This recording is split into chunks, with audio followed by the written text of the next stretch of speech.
لە ئاکرێ بزانین ئەم چەند ڕۆژەی ڕابردوو بارانبارین بە خۆشحاڵیەوە دەستی پێکرد بەس خوا ئیشەڵڵا خوا نەیوەستێنیت باردەوامی هەبێ دەین ڕێژەی بارانبارین لەوێ چۆن ئەوانە باسی ئەەکەن باشە کەواتە چینە لای دڵبرین لە ئاکرێ بزانین ڕێژەکە چۆن بووە و دڵخۆشن لەوەی کە ئایا ئەتوانن ئاوێکی باش و ئاوێکی باش گل بدەنەوە دڵبرین سڵاو لێبێ بەیانی باش پێمان بڵێ کە ڕێژەی بارانبارین لە ئاکرێ و لەو ناوچانەی چواردەوری ئاکرێ چۆن بووە و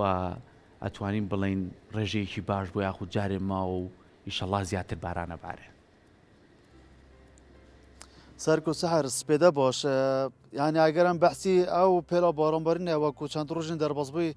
هەرێما کوردستانê vegertî êkî li wan cihan ayekî li wan qezan ku zûrtirîn baranbarîn lê barî Sunûrê qeza akirî bi taybetî ez behsî nahiya bi cilêkem ku ser Asya Kurdistanê duhem cê bû piştî şêlazê zûrtirîn baran lê barî teban tu zanî serku ser yanî bû ev barana dilxweşeka zêde nava hemû xelkê Kurdistanê çêkib taybetî cotiyara çunkî demekî zûr e cotiyarên Herêma Kurdistanê ku milyona bijim ev مليونا دونمت عردي لهرما كردستان عشان بجمتا خاموت كنا جانم چاندن اجا باشه که زور جوت یاران وی دمیدا چاور بوند کوند کو اپلا باران بارنی ببارتن و او دز به گرم دورین بکن لهندك جين آکره پله يعني جورك لجورا كتيا يعني جوتيار شيتن گرمی بدورین و دست به پروسا چاندنا گرمی بکتن لهندک جهانجی اشتیامای یعنی سنور ناحیه دینارته اشن بر متا یعنی پله که گلک باشه کتی لهندک جدی تر جوازه اگر از بحث جداهیا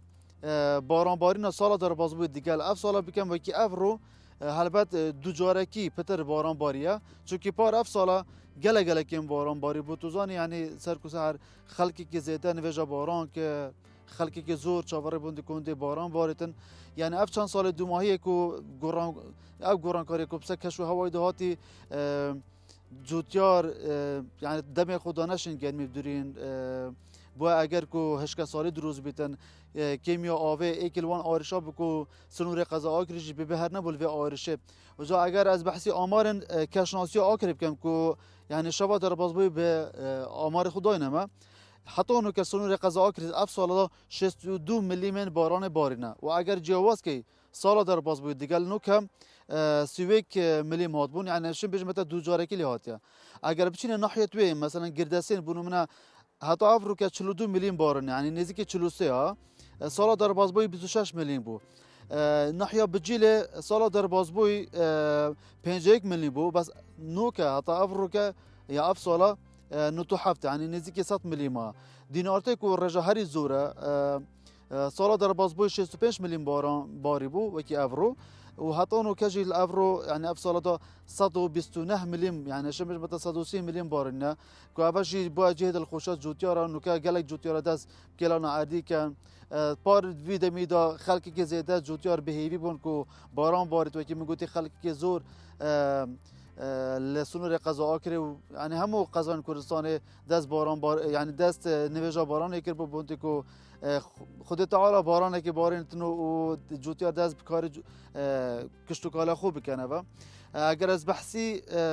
اوه بارانه بکن که سنور قضا آکره مفالتی تا ورگرتن چند بندان وکر بچو کن هین سنور قضا آکره کت وا چند روزن در بازبوی دا یعنی هندکی باش با اف بندان بچوک اشن بجمتا هندك الوان آوك زيدا لخو خربة كر كوابجي ده بروجن بهدا بو هيفن بهدا مفالة تيتا ورقتن لغوري پیش بینیان يعني تيتا پیش بینی کرن کو پیل اندیترین باران بارنی باریتن ل تزانی پیش بینی نه صد تشه سال صدنیا بس اول بکو جوتیاره که زوری سنور قضا آکره رزوانجی همان شوی جوتیارا دلخوش بون به بارانه کو ان شاء الله بیت الرحم بەڵێ بە هیوای ئەوەی کە هەمیشاڵێن بارانی ڕەحمەتی بێ ڕێژەکەی زیاتر بێ نەک ئاکرێ هەموو ناوچەکانی تر پێویستمان بەوەیە کە ڕێژەی بارانبارین زیاد بکات وە ئەمساڵ بە دڵخۆشیوی کە ئاماژەی پێدرا پارێزگای دووەک پشکی زۆر باشی بەرکە و ڕێژەی باربارین زۆر باش بوو لەوێ و سلێمانیش باش بوو هیوادارین کام و پارێزگاکانی تر بارانێکی باش لێ بارێت چکە بەڕاستی خاکتینوە بەڕاستی خۆشمان پێویستمان بە ئاوێکی باش هەیە بۆ سەرچاو ئاویەکانمان سوودی لێ ببینیم.